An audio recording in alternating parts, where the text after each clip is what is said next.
ago, working at another record company, and basically pretty much handed off to Danny. And you started working with Michael, and you got involved with him, and at the time, the biggest sports figure on the planet, Michael Jordan.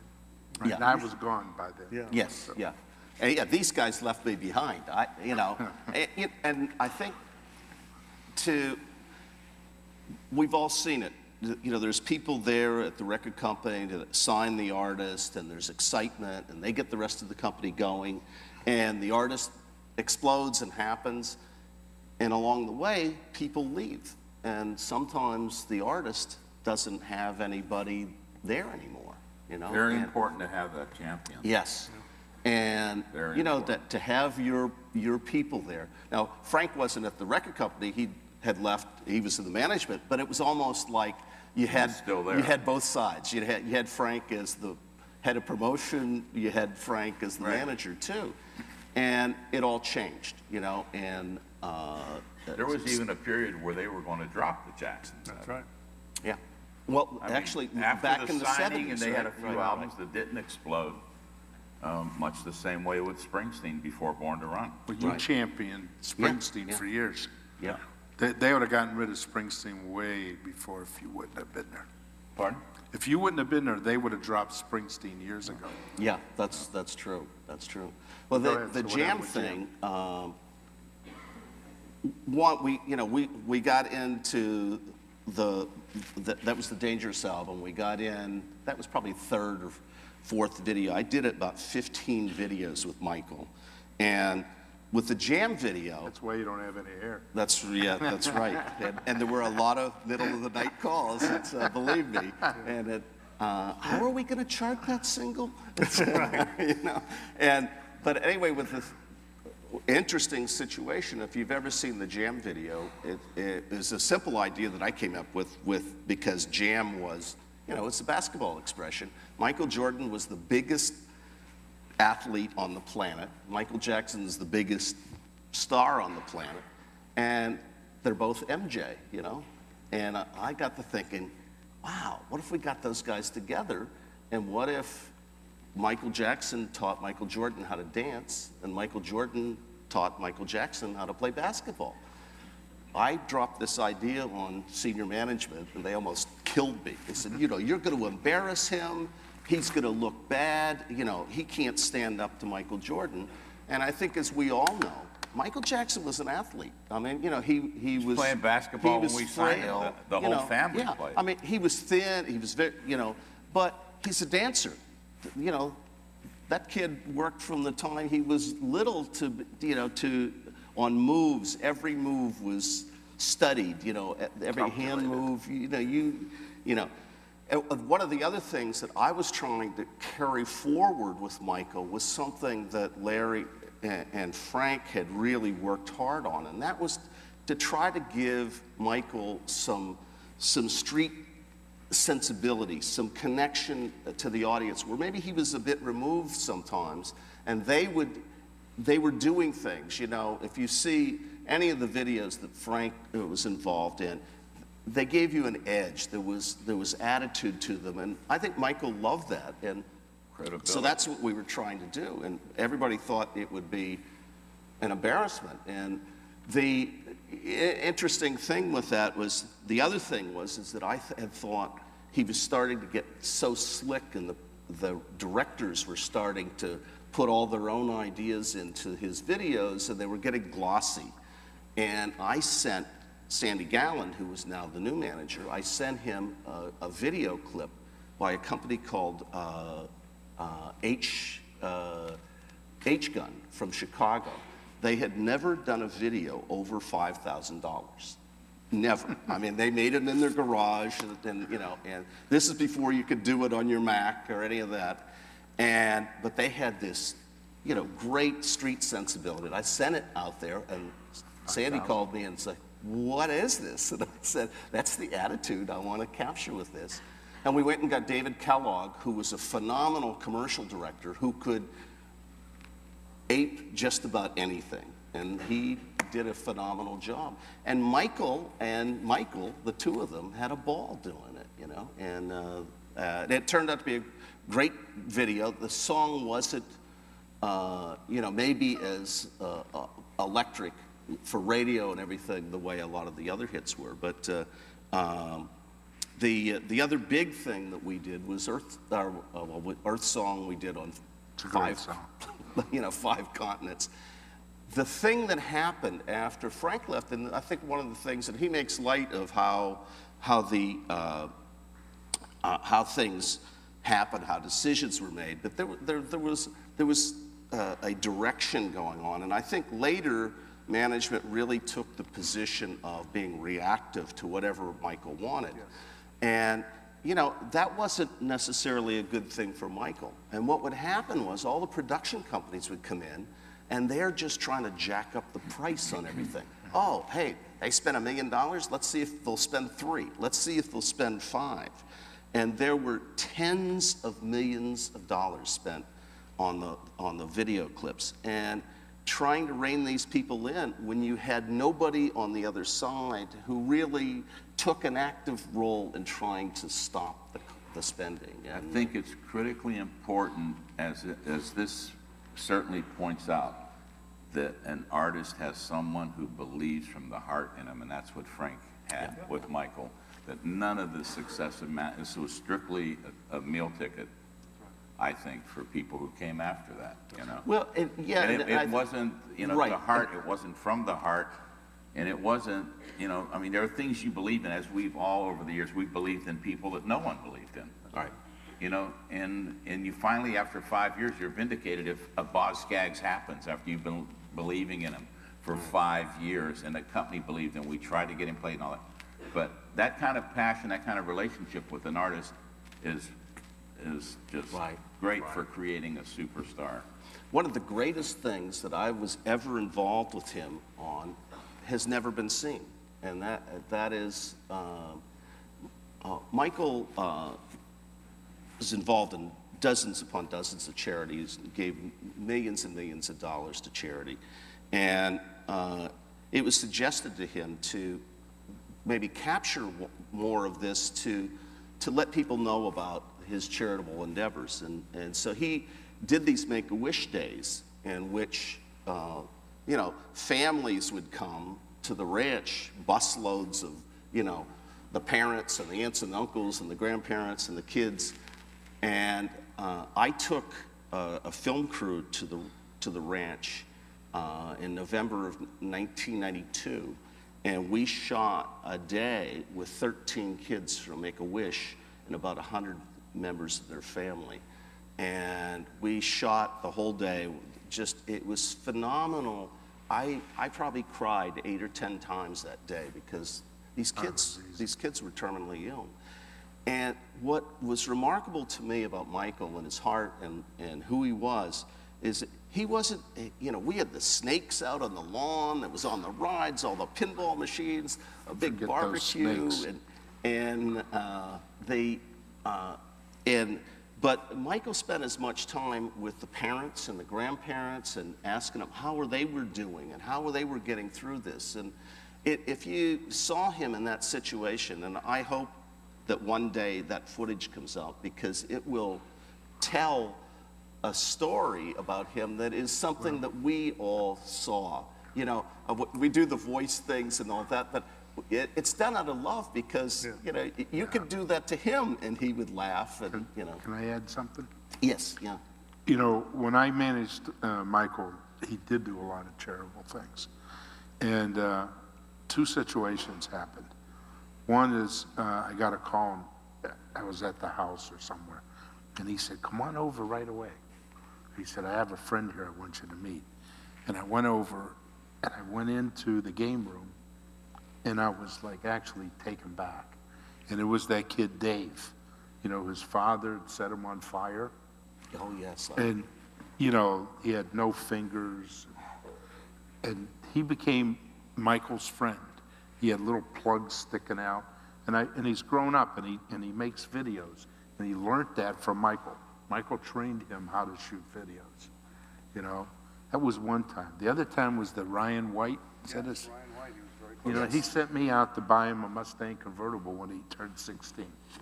The young boy had AIDS and got thrown out of school. Michael's a very, very sensitive guy. That every country we played in Europe, unbeknownst to a lot of people, we would go to a children's hospital, we would talk to the head of the hospital, and we would buy whatever piece of equipment they needed. If it was an x-ray machine, an iron lung, whatever it was, we bought it, paid for it, and sent it over. So he always was thinking on how to help people. Yeah, I think going back to But just let me give you a light note, we'll And get out of this. by the way, but- one thing we should do, because I know time is getting short, and I want to go to years past. Michael comes back and brings you back. Mm-hmm. Can you tell us a bit about your reunion and what transpired? Well,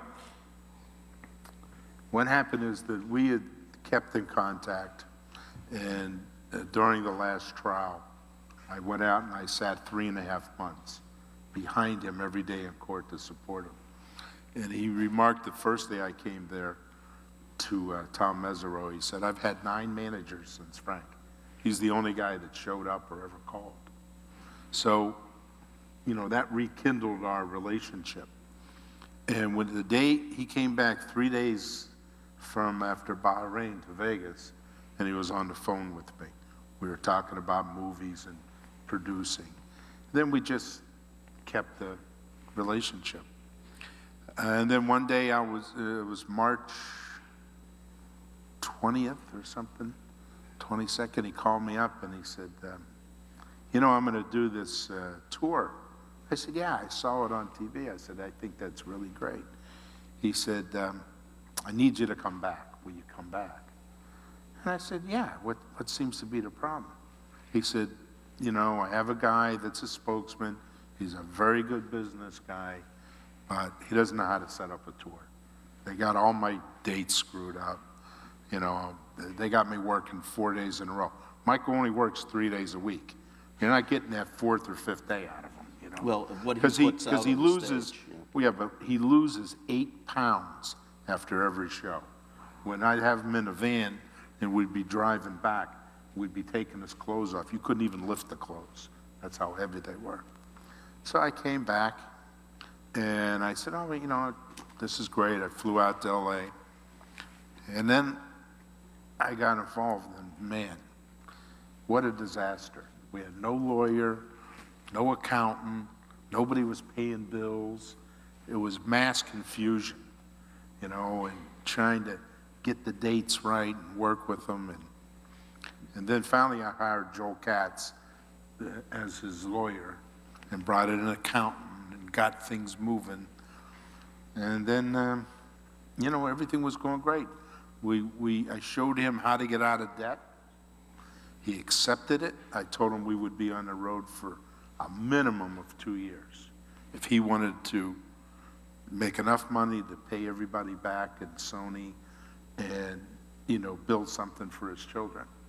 And the 50 dates in London was just the tip. We planned to go right to Japan and do stadiums, you know, and then go on to, you know, other countries. And this, you know, it's very sad that he died, but this show would have been the greatest show ever. And he was so excited. And I remember the night before he died, I just finished a deal with NBC with Ken Ehrlich and I, and we were going to show Ghost. It was going to come out every Halloween. We made a deal to show it every Halloween, and he was going to do the opening for 10 minutes, like as if it was Alfred Hitchcock, you know? And he was like so excited. And at the end of the rehearsal, he told me, he said, "Look," he said, "I'm ready." He said, "It's our time again. I can do these 50 shows. Don't you worry. Start thinking about what we do next." I walked him to his dressing room. He kissed me goodbye. I said goodnight. I drove home, back to my hotel. It was like midnight. Woke up the next day. Now, our call wasn't until 4 o'clock. And I was having lunch by the pool. And I got a call from a fan outside the gates and said, "You know, there's an ambulance in front of the gate." And I said, really? I said, well, let me look into that. And I called his assistant, and I said, was there an ambulance outside? He said, yeah, something happened, I don't know. Frank, you better get there right away. You know, I think there's a problem. So I said, okay. So I went in to get my, find my slip to get my car, you know, put on some other clothes. And I called Randy Phillips from AEG, and I said, I don't know where you are, but go right to Michael's house. That was all I said to him. And I don't see very well, and that's why I have these glasses on. Them lights like really affect my vision. So I had to drive myself to Michael's house. Now it's only 4 blocks, but I don't know how to get there. I made a wrong turn in Bel Air, and I was somewhere, I don't know where I was. By the time I figured it out, circled around, the ambulance had already left. So I followed the ambulance, but, you know, then went in and we organized security because there were so many people following us. And we were sitting outside where they were working on him, Randy Phillips and I, and we could hear them clanking, you know, things clanking. And I said to Randy, you know what, I think it's okay. You know, maybe he just had a reaction to medicine or something.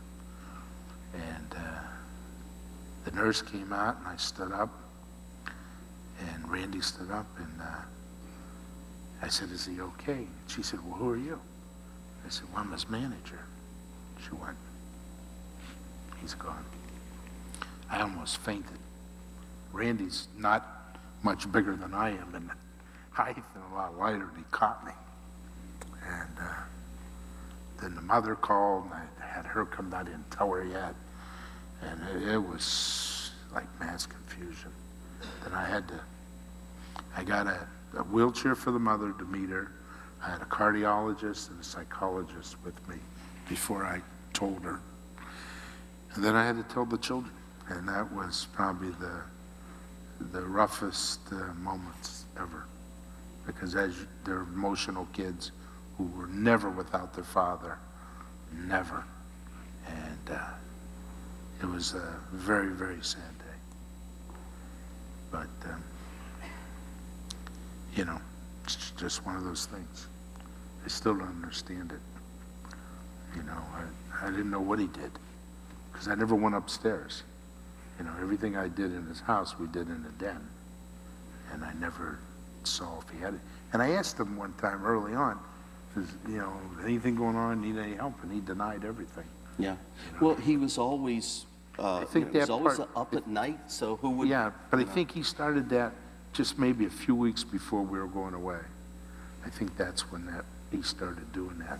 I guess he had done it before when I wasn't around. It was really bad. I know, talking to my buddy Steve, who worked with Michael pretty closely on the West Coast, and I think that Steve Popovich said something very important, that when we started out in the late 60s, 70s, into the 80s, whatever, the record business was a different game. It was a different way of life, and our relationship with our artists were personal. Whether they were successful or not successful, we worked very closely with them day and night. We went to the studio, you know, especially from Steve's point of view. I think it's important to explain to people the difference between an A&R guy in the 70s and 80s and maybe the way they are today. I mean, your relationship with the artists, and that a lot of these A&R guys were musicians themselves.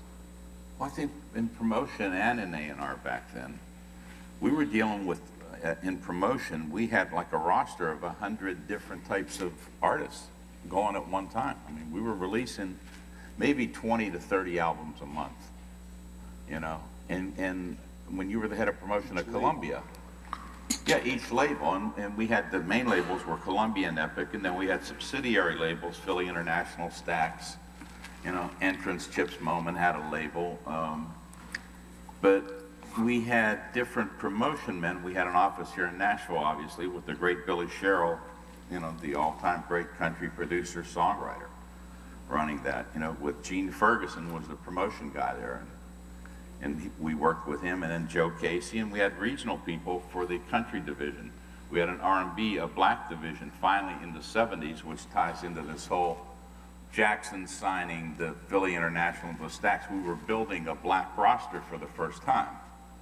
You know, Columbia Records in the 60s was like a Mitch Miller run, you know, pop music label, and they had a lot of success with that. I mean, it was, he hated rock and roll. His big thing was his hatred for rock and roll. But, I mean, Clive Davis won a Monterey Festival, and out of that, at the same time that I was going into New York to work in promotion, we were signing Janis Joplin, the Chambers Brothers, Spirit. Blood, Sweat, and Tears had an album, the Child is Father to the Man, and then their second album did like 3.5 million records. You know, we had Chicago, so we had a lot of balls in the air. You know, and we tried to do our best for each artist. We slept in our offices. We were dedicated, and we were making all of 12 grand a year at that time. You know, We used to joke that if we had a shower in the building, we probably would have lived there. And we need to bring it all to an end. I think the four of us could spend a week talking about the. Can I say a couple Pardon? of things? Can I And you say wanna- a couple of things? Yes. First of all, it's the first time we've all been together where we're, thank you.